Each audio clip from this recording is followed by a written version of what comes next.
Hello, good morning. This is my second lecture in August 2020, and we are studying chapter number 3, current electricity. And in this chapter, we shall discuss about the drift velocity. We have discussed in the definition of electric current that the rate of flow of charge from one through area of cross section of a conductor is called electric current, and if the magnitude of charge, the rate of flow of charge through unit area of cross section is called current density. यहाँ तक हम लोगों ने पढ़ लिया था और अब हम लोग ड्रिफ्ट वेलोसिटी के बारे में डिस्कस करेंगे। अगर हमारे पास कोई भी कंडक्टर है, उस कंडक्टर के अंदर फ्री चार्ज कैरियर्स प्रेजेंट रहते हैं। हम लोगों को पता है कि कंडक्टर के अंदर स्पेशली मेटेलिक कंडक्टर की अगर अपन बात करें तो उसमें फ्री चार्ज कैरियर्स रहते हैं। फ्री चार्ज कैरियर्स क्या होते हैं, ये हम लोगों को अच्छी तरह से पता है कि आपके पास, हमारे पास क्या होता है कि जैसे मान लो एटम है, एटम के अंदर आपके पास प्रोटॉन और न्यूट्रॉन रहेंगे न्यूक्लियस के अंदर, और उसके चारों तरफ क्या होंगे, इलेक्ट्रॉन चक्कर लगाते रहते हैं।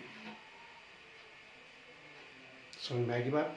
अब इसके बाद इसके अंदर क्या होगा कि जैसे जैसे आपके पास ऑर्बिट नंबर बढ़ता जाएगा, वैसे वैसे इलेक्ट्रॉन का अपने न्यूक्लियस के साथ बाउंडेशन क्या होता जाएगा, कमजोर होता जाएगा। तो आउटर मोस्ट ऑर्बिट के जो इलेक्ट्रॉन होते हैं वो अपने न्यूक्लियस के साथ क्या होते हैं, सबसे कमजोर बाउंडेशन के अंदर रहते हैं। यानी इनको अपने ऑर्बिट से बाहर निकालना बहुत ही ज़्यादा इजी है। मीन्स इनको बाहर निकालने के लिए कम से कम एनर्जी देनी पड़ेगी।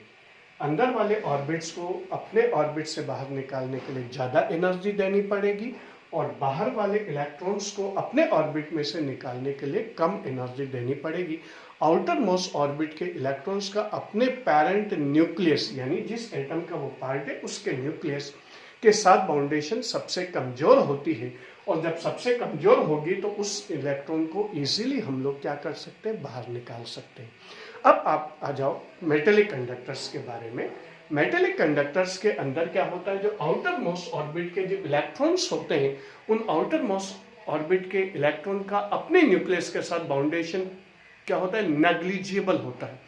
इतना कम होता है कि या तो electron automatically outer most orbit के इलेक्ट्रॉन, सबसे बाहर वाला जो ऑर्बिट है उसके इलेक्ट्रॉन क्या होते हैं, या तो ऑटोमेटिकली ही अपनी खुद की एनर्जी से बाहर निकल जाते हैं।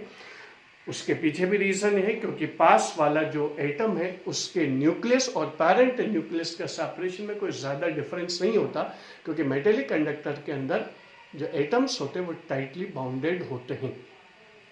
तो पास वाले एटम यानी नेबरिंग जो आपके पास जो एटम है उसके न्यूक्लियस का इफेक्ट और इसके पेरेंट न्यूक्लियस का इफेक्ट की वजह से क्या होता है, इलेक्ट्रॉन्स या तो ऑटोमेटिकली बाहर निकल जाते हैं, या इनका बाउंडेशन इतना ज़्यादा कमजोर होता है कि वो बहुत ही ईजीली क्या होते हैं कि उसमें से अपने खुद की एनर्जी से ही बाहर निकल जाते हैं। तो इस तरह से आपके पास क्या होते हैं कि जो मेटेलिक कंडक्टर्स होते हैं, उन मेटेलिक कंडक्टर्स या कंडक्टर्स के अंदर क्या होता है कि इलेक्ट्रॉन्स फ्रीली मूवमेंट करते रहते in the lattice of substance, यानी एटम्स के बीच का जो स्पेस होता है उस स्पेस के अंदर वो क्या होते हैं, रैंडम मोशन करते रहते हैं। और रैंडम मोशन का मतलब ये है कि उस इलेक्ट्रॉन की जो मोशन और डायरेक्शन ऑफ मोशन और वेलोसिटी को प्रिडिक्ट नहीं किया जा सकता। किसी भी डायरेक्शन के अंदर जा सकता है। जैसे मान लो यहाँ पर अपन बात करें तो इधर गया, इधर गया, इधर गया, इधर गया, इधर गया, इधर गया, इधर गया, इधर गया, इधर गया, इधर गया, और इट माइट बी पॉसिबल कि ये इलेक्ट्रॉन जहाँ से चला था वापस वहीं पर पहुँच जाए। तो नेट डिस्प्लेसमेंट की वैल्यू कितनी हो जाएगी, उसकी 0 हो जाएगी। जब नेट डिस्प्लेसमेंट 0 हो जाएगा तो ऐसी सिचुएशन के अंदर क्या होगा कि हमारे पास इसके अंदर वेलोसिटी की वैल्यू क्या हो जाएगी, 0 हो जाएगी। अभी कंडक्टर को हमने बैटरी से कनेक्ट नहीं किया है। ऐसी सिचुएशन में कंडक्टर्स के अंदर ये जो फ्री इलेक्ट्रॉन्स होते हैं, उन फ्री इलेक्ट्रॉन्स का या तो नेट डिस्प्लेसमेंट 0 होता है, या इसके अंदर क्या होता है कि एक इलेक्ट्रॉन का एक साइड पर जितना हमारा डिफ्लेक्शन होगा, दूसरे इलेक्ट्रॉन का उसके अपोजिट डिफ्लेक्शन होगा, तो नेट जो डिस्प्लेसमेंट ऑफ फ्री इलेक्ट्रॉन से in conductor in the absence of external force और in the absence of electric source, तो वहां पर आपके पास क्या होता है, वैल्यू जीरो होती है, और जीरो होगी तो इसकी वजह से क्या होगा कि नेट डिस्प्लेसमेंट जीरो होगा, यानी वेलोसिटी क्या होगी, जीरो होगी, यानी चार्जेस का फ्लो क्या होगा, जीरो होगा। इसी वजह से हमारे पास जितने भी मेटल्स होते हैं, वो मेटल्स अगर बैटरी से कनेक्टेड नहीं होते तो उनमें कोई करंट कॉन्स्टिट्यूट नहीं होती। क्यों? क्योंकि उसके पास जो इलेक्ट्रॉन्स होते हैं वो रैंडम मोशन करते रहते हैं, नेट डिस्प्लेसमेंट जीरो, तो वेलोसिटी जीरो, वेलोसिटी जीरो, तो नेट फ्लो की वैल्यू क्या होगी, आपके पास जीरो हो गई। तो नेट फ्लो की वैल्यू आपके पास जीरो हो गई तो कोई भी करंट कॉन्स्टिट्यूट नहीं होगा। ये तो हो गया आपके पास in the absence of source. अब उसके बाद दूसरा केस हम कंसीडर करते हैं, जब हम लोग किसी भी कंडक्टर को किसी इलेक्ट्रिक सोर्स से या बैटरी से अगर अपन कनेक्ट करें, यहाँ पर जो पॉजिटिव टर्मिनल है वो हायर पोटेंशियल पर रहता है, इस वजह से इसे हम लोग बड़े वर्टिकल लाइन से शो करते हैं, और आपके पास जो नेगेटिव टर्मिनल होता है वो लोअर पोटेंशियल पर होता है, इस वजह से हम लोग इसे छोटी वर्टिकल लाइन से रिप्रेजेंट करते हैं बैटरी या सेल के केस में। तो जब हम लोग बैटरी या सेल से इसे कनेक्ट करते हैं, तब ऐसी सिचुएशन के अंदर क्या होगा कि इलेक्ट्रॉन्स का रैंडम मोशन होगा, लेकिन ये बैटरी इसके ऊपर क्या करेगी, एक्सटर्नल इलेक्ट्रिक फील्ड डेवलप करेगी। एक्सटर्नल इलेक्ट्रिक फील्ड जब डेवलप करेगी और फिर अगर इलेक्ट्रॉन आपके पास इसके अंदर मोशन में रहेगा तो रैंडम मोशन तो करेगा ही करेगा, लेकिन साथ के साथ क्या होगा कि अब वो इधर रैंडम मोशन हुआ, इधर हुआ, इधर हुआ, इधर हुआ, इधर हुआ, इधर हुआ, लेकिन अब उसके पास नेट डिस्प्लेसमेंट जीरो नहीं होगा। जहां से चला था वापस वहां पर नहीं पहुंचेगा, या आपके पास एक से ज्यादा अगर मान लो आपके पास इलेक्ट्रॉन्स है तो उनका नेट डिस्प्लेसमेंट जो इन the absence of external electric field के अंदर क्या हो रहा था, जीरो हो रहा था, अब इस केस में क्या नहीं होगा, जीरो नहीं होगा। समझ में आ गई बात? तो यहां पर हमारे पास क्या है, इन the absence net displacement zero, net flow of charge zero, so net magnitude of current constituted in the conductor will be zero, यानी कंडक्टर में कोई करंट फ्लो नहीं होती है। इस वजह से कोई भी मेटेलिक चीज को जो बैटरी वगैरह किसी से भी कनेक्टेड नहीं है, हम करंट एक्सपीरियंस नहीं करते हैं। जो ही बैटरी हमने कनेक्ट की, अब कनेक्ट करने के बाद क्या होगा कि इनके अंदर रैंडम मोशन होगा, नो डाउट अबाउट दैट, इधर उधर भी जाएंगे, कॉलिजन्स होंगे आपस में, और उस कॉलिजन्स की वजह से ये इधर उधर मूवमेंट करेंगे, लेकिन in the presence of external electric field ये एक पर्टिकुलर डायरेक्शन के अंदर भी क्या करते रहेंगे, मूवमेंट करते रहेंगे। नेट डिस्प्लेसमेंट जीरो नहीं, तो डिस्प्लेसमेंट पर यूनिट टाइम जो वेलोसिटी होती है, जिसे हम लोग किस नाम से जान रहे हैं, ड्रिफ्ट वेलोसिटी के नाम से जान रहे हैं, वो ड्रिफ्ट वेलोसिटी की वैल्यू भी क्या होगी, जीरो नहीं होगी। एक सर्टेन वेलोसिटी पॉजेस करेगा, नेट फ्लो ऑफ चार्ज होगा और कंडक्टर के अंदर करंट फ्लो होगी। अब आप कंडक्टर को अगर मान लो इसके अंदर अगर सफिशिएंट अमाउंट में करंट फ्लो हो रही है, तो ऐसी सिचुएशन में फिर ये वापस करंट कॉन्स्टिट्यूट नहीं होगी। तो यहां पर हमारे पास क्या हो रहा है कि कंडक्टर्स के अंदर हमारे पास अगर मान लो प्रेजेंस ऑफ कंडक्टर के अंदर तो नेट डिस्प्लेसमेंट की वैल्यू क्या होती है, जीरो हो जाए। In the presence net displacement zero नहीं होगा और करंट कॉन्स्टिट्यूट हो जाती है। तो यहां पर हमारे पास ड्रिफ्ट वेलोसिटी क्या हो गई, velocity possessed by free electrons in presence of external electric field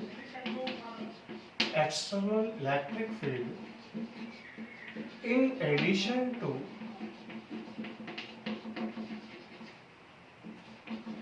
random motion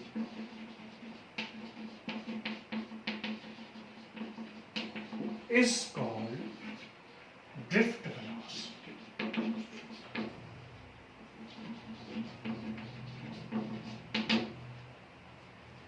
समझ में आ गया कंसेप्ट? तो हमारे पास अगर मान लो कोई बैटरी कनेक्टेड नहीं है, इलेक्ट्रॉन्स का या नेट डिस्प्लेसमेंट क्या होगा? जीरो होगा, नेट वेलोसिटी जीरो होगी, नेट लॉ ऑफ चार्ज नहीं होगा, कोई करंट कॉन्स्टिट्यूट नहीं होगी। बैटरी से कनेक्ट किया, एक्सटर्नल इलेक्ट्रिक फील्ड उसके अंदर कंडक्टर के ऊपर इम्पोज होगा, उसकी वजह से इलेक्ट्रॉन जब रैंडम मोशन करेंगे तो फिर उनका net displacement in presence of external electric field क्या नहीं होगा? जीरो नहीं होगा। और ऐसे सिचुएशन के अंदर नेट वेलोसिटी और वैल्यू क्या हो जाएगी? जीरो हो। इसके अंदर नेट वेलोसिटी और वैल्यू डिस्प्लेसमेंट क्या होगा? जीरो हो जाएगा। तो यहां पर हमारे पास क्या है कि ये आएगी आपके पास ड्रिफ्ट वेलोसिटी। अब उसके बाद हमारे पास क्या होगा? F इज इक्वल टू हमारे पास कितना जाएगा? ma, mass into velocity. External electric field आपके पास E है, चार्ज ऑफ इलेक्ट्रॉन, हर एक इलेक्ट्रॉन के ऊपर आपके पास क्या होगा? चार्ज ऑफ इलेक्ट्रॉन आ जाएगा E इंटू E। तो acceleration experienced by the or possessed by the free electrons due to presence of external electric field आपके पास कितना जाएगा? E अपॉन m आ जाएगा। ये आपके पास एक्सटर्नल इलेक्ट्रिक फील्ड हुआ, सॉरी एक्सेलरेशन हुआ। तो एक्सेलरेशन की value A is equal to आपके पास कितनी आ जाएगी? E upon m। अब हमारे पास क्या है कि हम लोग अच्छी तरह से जानते हैं, एक एक इलेक्ट्रॉन के लिए हम लोग क्या करेंगे? मान लो कंडक्टर के अंदर कितने इलेक्ट्रॉन से? n इलेक्ट्रॉन से। तो हर एक इलेक्ट्रॉन के अंदर जो वेलोसिटी आएगी वो वेलोसिटी इक्वेशन ऑफ मोशन से आएगी। Equation of motion first, v is equal to u plus at, ये हम लोग अच्छी तरह से जानते हैं। और v इज इक्वल टू क्या होगा? u प्लस at होगा। तो आपके पास ये फाइनल वेलोसिटी, इनिशियल वेलोसिटी क्या हो गया आपके पास? जब हमने बैटरी कनेक्ट नहीं की थी, ऐसी सिचुएशन के अंदर जो वेलोसिटी आएगी वो वेलोसिटी आपके पास कैसे आएगी? क्योंकि इसके अंदर आपके पास इनिशियल वेलोसिटी, इलेक्ट्रॉन जो इंडिविजुअल इलेक्ट्रॉन एक वेलोसिटी पॉसेस कर सकता है, लेकिन जो पूरे के पूरे जो फ्री इलेक्ट्रॉन्स कंडक्टर के अंदर है उनका नेट डिस्प्लेसमेंट की वैल्यू क्या होगी? जीरो होगी। तो ऐसी सिचुएशन के अंदर हमारे पास जो एवरेज वेलोसिटी या इनिशियल वेलोसिटी है उसकी वैल्यू क्या आ जाएगी? जीरो आ जाएगी। तो यहां पर हमारे पास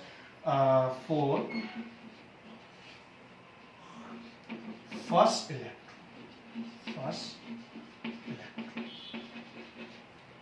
V1 इज इक्वल टू आ जाएगा U1 प्लस A टो 1। अब ये टो क्या है? ये टो के बारे में बता दूं।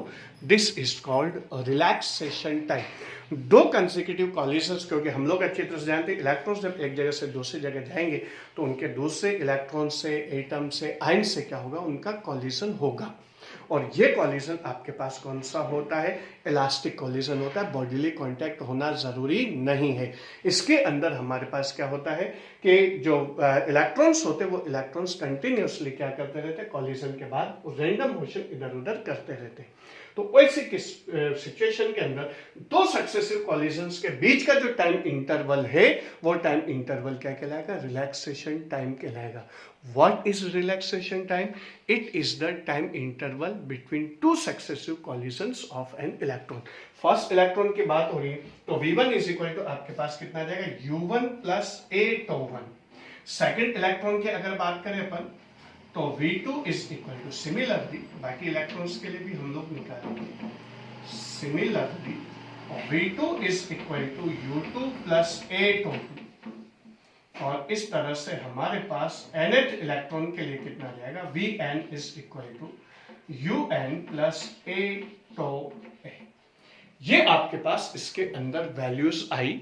अब ये वैल्यूज आने के बाद हम लोग क्या करेंगे? ड्रिफ्ट वेलोसिटी के लिए क्या निकालेंगे? एवरेज वेलोसिटी कैलकुलेट करेंगे। सो एवरेज वेलोसिटी, यही ड्रिफ्ट वेलोसिटी है, एवरेज वेलोसिटी। और v, ये ड्रिफ्ट वेलोसिटी हो गई, v1 plus v2 plus dash dash dash और vn अपॉन n।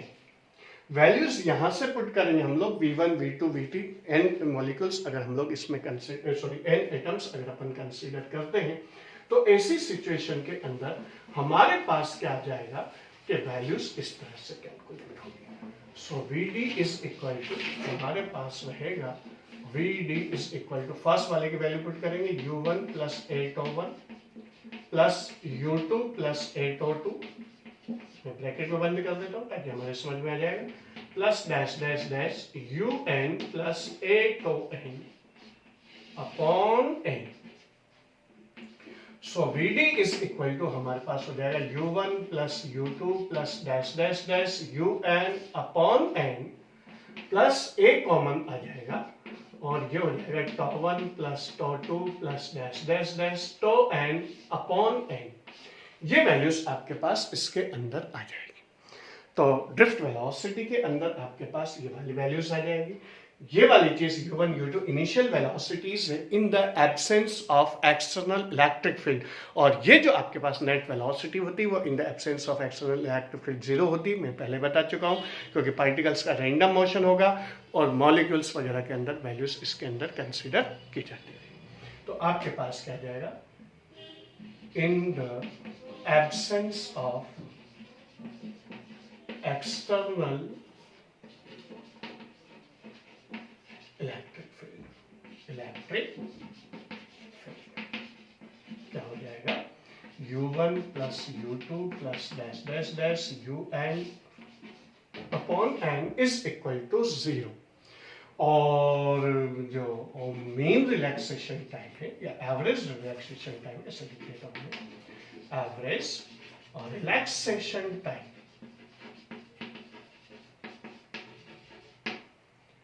यह आ जाएगा आपके पास τ1 plus τ2 plus dash dash dash τn upon n is equal to τ। तो VD इज इक्वल टू हमारे पास आ जाएगा a τ, और a की वैल्यू क्या आ जाएगी, E upon m into τ। U की वैल्यू 0 आ जाएगी आपके पास, तो यह आ जाएगा a τ, a की वैल्यू E अपॉन m। और अपन अच्छी तरह से जानते हैं, if length of wire is n, तो V इज इक्वल टू हमारे पास E इज इक्वल टू हमारे पास कितना जाएगा, V बाई L, और V यहाँ पर क्या है, electrostatic potential difference developed in the wire है। तो सेकंड फॉर्मूला आपके पास ड्रिफ्ट वेलोसिटी का कितना जाएगा, VD is equal to EV upon ML into τ। ये हमारे पास ड्रिफ्ट वेलोसिटी का एक फॉर्मूला, और ये हमारे पास ड्रिफ्ट वेलोसिटी का दूसरा फॉर्मूला है। तो दो फॉर्मूले हमारे पास इसके अंदर आते हैं। ये हुआ हमारे पास drift velocity E upon m into τ। Conductor के अंदर हम लोगों ने क्या मानना है, कंडक्टर के अंदर हमारे पास नंबर ऑफ इलेक्ट्रॉन्स कितने कंसीडर किए, n नंबर ऑफ इलेक्ट्रॉन पूरे कंडक्टर में कंसीडर किए हैं। तो ये आपके पास ड्रिफ्ट वेलोसिटी होगी।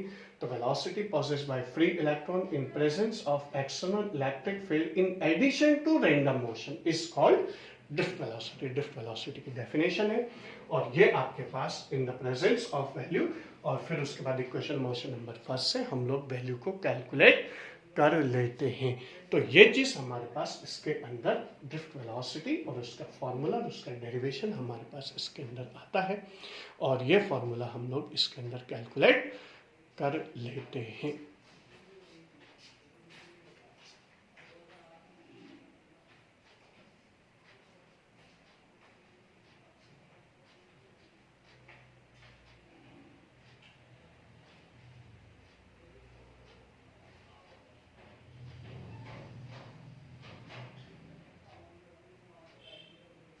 यहाँ पर मैं कंडक्टर का डायग्राम बना देता हूँ ताकि आपके